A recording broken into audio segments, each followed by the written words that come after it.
Okay start. Hi friends, welcome to my channel. मेरा नाम शैलेश कुमार है और आज मैं आप लोगों को डाइजेस्टिव सिस्टम के बारे में बताऊंगा, यानी पाचन तंत्र। तो देखिए, पाचन तंत्र का मैंने जो सिस्टम पूरा है बना रखा है, पूरा डायग्राम बना रखा है। तो देखिए, ये लीवर है, ये अमाशय है, ये अग्नाशय है और ये बड़ी आंत है, छोटी आंत है। तो हम लोग आज इसके बारे में पूरा डिटेल से चर्चा करेंगे। तो चलिए अब करते हैं सेशन को शुरू। तो देखिए, जो हमारे शरीर में जो पाचन क्रिया है जो बहुत महत्वपूर्ण भूमिका निभाती है, क्योंकि यदि पाचन तंत्र नहीं होगा तो हमारे शरीर में पौष्टिक आहार पचेगा ही नहीं। इसमें जो भी हम लोग कुछ खाते हैं, जिसमें बैलेंस्ड फूड, तो बैलेंस्ड फूड 5 तरह के होते हैं। पहला विटामिन, दूसरा प्रोटीन, तीसरा कार्बोहाइड्रेट और खनिज लवण और एक वसा। तो 5 तरह के हमारे शरीर में जो है जो पौष्टिक आहार होते हैं। तो देखिए, यदि किसी भी विटामिन का, चाहे तो मान लिया जाए प्रोटीन का, यदि प्रोटीन का भी कमी शरीर में हो जाएगा तो हमारे का जो मांसल है तो मांसल नहीं बन पाएगा। और हम लोग हमारे जो शरीर में है जो जितना एनर्जी आता है सब कार्बोहाइड्रेट से ही मिलता है और बस वसा से ही मिलता है, क्योंकि प्रोटीन में तो कोई एनर्जी नहीं होता है, विटामिन में भी कोई एनर्जी नहीं होता है और जो खनिज लवण है उसमें भी कोई एनर्जी नहीं होता है। तो देखिए, आज हम लोग पढ़ेंगे इसके बारे में। तो देखिए, मैं स्टार्ट करता हूँ। पहला मुँह है। देखिए, जितना भी जो यहाँ से लेके यहाँ तक पूरा एरिया दिख रहा है इसको बोलते हैं मुंह। तो मुंह के अंदर जो है दांत भी आता है, जीभ भी आता है और बहुत सारा जो ग्रंथियाँ हैं वो आता है, जैसे में सूंघने की शक्ति। अब देखिए, जो मुंह है तो हम लोग का जो पाचन क्रिया है ना वो मुंह से स्टार्ट हो जाता है, क्योंकि जो मुंह में है एक टाइलिन नाम का एक एंजाइम पाया जाता है। तो जब हम लोग खाना खाते हैं तो जो कार्बोहाइड्रेट का एक भाग होता है उसका नाम है स्टार्च। तो जो स्टार्च है तो स्टार्च हमारे मुंह में ही पचता है। तो देखिए, एक दवाई आता है जिसका ऊपर जो है ना कैप्सूल, उसको कैप्सूल बोलते हैं। तो कैप्सूल का जो ऊपरी जो जो बाहरी जो आवरण बना हुआ रहता है वो स्टार्च कहीं बना रहता है। तो जो हम लोग सोचते हैं कि जो स्टार्च है वो शायद प्लास्टिक का रहता है, जो कैप्सूल है हम लोग कभी सोचते होंगे कि प्लास्टिक के ऊपर वाला कवर रहता है, लेकिन जो प्लास्टिक का नहीं रहता है वो स्टार्च का बना रहता है, इसलिए हमारे शरीर के अंदर आराम से डाइजेस्ट हो जाता है।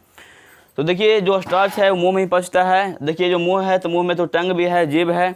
तो जीभ का काम क्या होता है? तो देखिए, हमारे शरीर में जो जीभ है तो जीभ का काम होता है जो आंतरिक जो मुंह है उसको सफाई करना और स्वाद चखना। अब देखिए, जो जीभ है तो जीभ में 3 जोड़ी ग्रंथि होती है, 3 जोड़ी लाल ग्रंथि हो पाई जाती है। तो अब आगे देखते हैं। दांत है तो दांत तो 4 तरह के पाए जाते हैं। पहला होता है इंसीजर, दूसरा केनाइन, तीसरा मोलर और चौथा प्रीमोलर। तो जो आगे वाला जो दांत है उसको बोलते हैं इंसीजर। इंसीजर का मतलब कि कोई जो फल है उसको काटने का काम करता है। बगल में है जो तीखा सा दांत दिख रहा है उसको बोलते हैं केनाइन। केनाइन जो है जो फाड़ने का काम करता है। और जो मोलर और प्रीमोलर है वो किसी भी वस्तु को जो हम लोग को खाने लायक है उसको चबाने का काम करता है।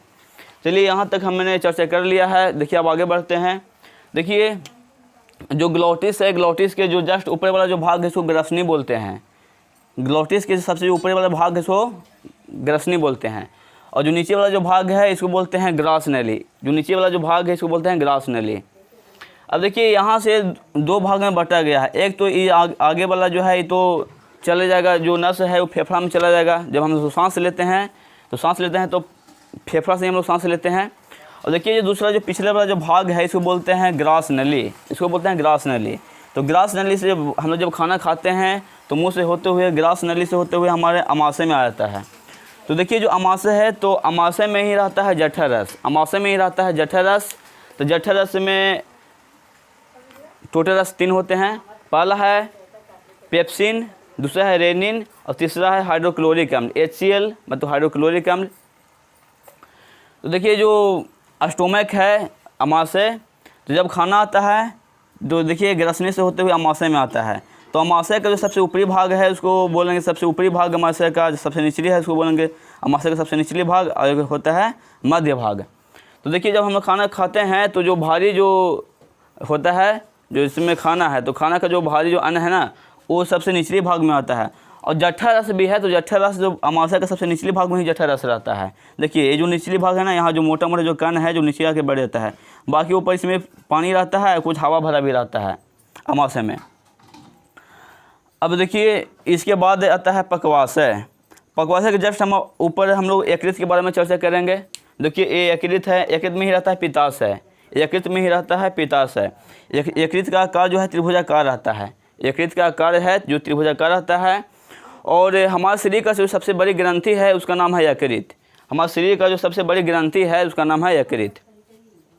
तो देखिए यकृत का भार कितना होता है, तो यकृत का भार जो है जो मेल में 1.5 kg से लेकर 2 kg तक रहता है, और जो लेडीज़ है जो फीमेल है उसको में 1.3 kg से लेकर 1.8 kg तक रहता है। लेडीज में कम ही होता है, हम लोगों में ज़्यादा होता है जेंट्स में। नेक्स्ट देखते हैं अग्नाशय। तो देखिए जो अग्नाशय है, तो अग्नाशय जो है जो हमारे शरीर का महत्वपूर्ण अंग है। तो अग्नाशय से इंसुलिन नामक के जो एंजाइम है वो निकलता है। इंसुलिन नामक एंजाइम किससे निकलता है, तो अग्नाशय से निकलता है। अग्नाशय से जो निकलता है, निकलने के बाद यहाँ पक्वाशय है, यहाँ से यहाँ तक जो एरिया दिख रहा है इसको बोलते हैं पक्वाशय। देखिए पक्वाशय। तो देखिए यकृत से निकलता है पित्त निकलने के बाद पक्वाशय में मिलता है, और अग्नाशय से जो निकलता है इंसुलिन वो भी जाके पक्वाशय में ही मिलता है। तो देखिए उस इंसुलिन का काम क्या होता है, जब हम लोग चीनी खाते हैं या कोई मीठा चीज़ खाते हैं तो उसमें जो सुक्रोज है उसको ही पचाने का काम करता है इंसुलिन। यदि हमारे शरीर में इंसुलिन नहीं रहेगा तो हमारे अंदर चिनिया रोग हो जाएगा। चिनिया रोग मतलब कि मधुमेह रोग, या उसको डायबिटीज़ भी हम लोग बोलते हैं। और देखिए जो पित्त है ना, जो पित्त शरीर से निकलना बहुत ज़रूरी है। यदि हमारे शरीर से यदि पित्त नहीं निकलेगा तो जो हम लोग खाना खाते हैं, मतलब कोई सड़ा पदार्थ खा लिए है ना, तो तुरंत हम लोग बीमार पड़ जाएंगे। चाहे तो कोई बैक्टीरिया ही मतलब हमारे शरीर में चला गया, तो जो पित्त है ना, तो पित्त उसको मार देता है। जो पित्त यहाँ से निकलता है तो उसमें मिलने के बाद जो भोजन है, तो भोजन को क्या करता है, तो भोजन के ऊपर जो खराब पदार्थ है उसको मार देता है। वो पित्त का काम यही होता है। अब देखिए अब हम चलते हैं पक्वाशय तक, तो आ गए थे। पक्वाशय में इंसुलिन आके मिलता है, और यहाँ से पित्त आके मिलता है पक्वाशय में। उसके बाद बस देखिए ये जो पक्वाशय के बाद छोटी जो आंत है, छोटी आंत, इसको बोलेंगे स्मॉल इंटेस्टाइन। तो स्मॉल इंटेस्टाइन की जो कुल लंबाई है वो 6.25 मीटर है, यानी कि टोटल 20 फीट। जो हम लोग का जो छोटी आंत जो है वो 20 फीट का है। तो देखिए जो छोटी आंत है, तो छोटी आंत में अधिकांश भाग जो खाना है वो छोटी आंत में ही पचता है।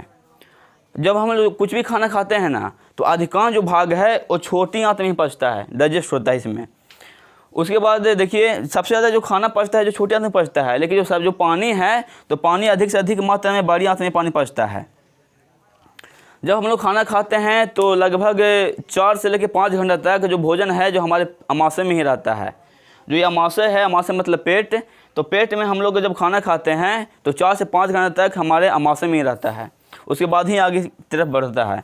अब देखिए ये जो छोटी आंत के बारे में हम लोग बता चुके हैं। देखिए जो छोटी आंत है और एक बड़ी आंत है, लेकिन दोनों में बड़ी कौन है, तो दोनों में से बड़ी है छोटी आंत। नाम से लग रहा होगा कि जो छोटी आंत की लंबाई कम होगा, लेकिन छोटी आंत की लंबाई नहीं कम है। छोटी आंत का जो डायमीटर है वो कम है, लेकिन लंबाई जो है जो बड़ी आंत से जो बड़ी ही है। जो छोटी आंत है और उसका लंबाई है 6.25 मीटर, लेकिन बड़ी आंत की लंबाई है 1.5 मीटर। तो दोनों में यदि लेंथ में देखा जाए तो जो छोटी आंत है उसका लंबाई ज़्यादा है, और जो बड़ी आंत है उसका लंबाई बहुत कम है। और देखिए उसके बाद जो है ये जो बड़ी आंत है, तो बड़ी आंत में क्या होता है कि अधिक से अधिक पानी का अवशोषण होता है। देखिए यहाँ पर आप लोगों को दिख रहा होगा अपेंडिक्स। जो अपेंडिक्स है जो हमारे शरीर में, इसको तो होना नहीं चाहिए था, लेकिन प्राकृतिक रूप से हमारे शरीर में है। जो अपेंडिक्स है, अपेंडिक्स का कुछ काम होता नहीं है, बस ये जो है ना, ये समझिए कि ये मतलब कि एक्स्ट्रा ही है अपेंडिक्स। तो देखिए जब हम लोग खाना पीना खाते हैं तो तुरंत खाना खाने के बाद हम लोग को भारी काम नहीं करना चाहिए। तुरंत खाना खाने के बाद हम लोग को भारी काम नहीं करना चाहिए। और यदि भारी काम यदि हम लोग करते हैं तो देखिए ये जो अपेंडिक्स है ना, तो इसी में जो है जहाँ पर मैंने कुछ भोजन ही है तो क्या किया कि अंदर चला गया। देखिए अपेंडिक्स में, यदि अपेंडिक्स में भोजन चला गया तो जब यहाँ तो आके खाना फंस गया, अब यहाँ से तो खाना निकलेगा नहीं।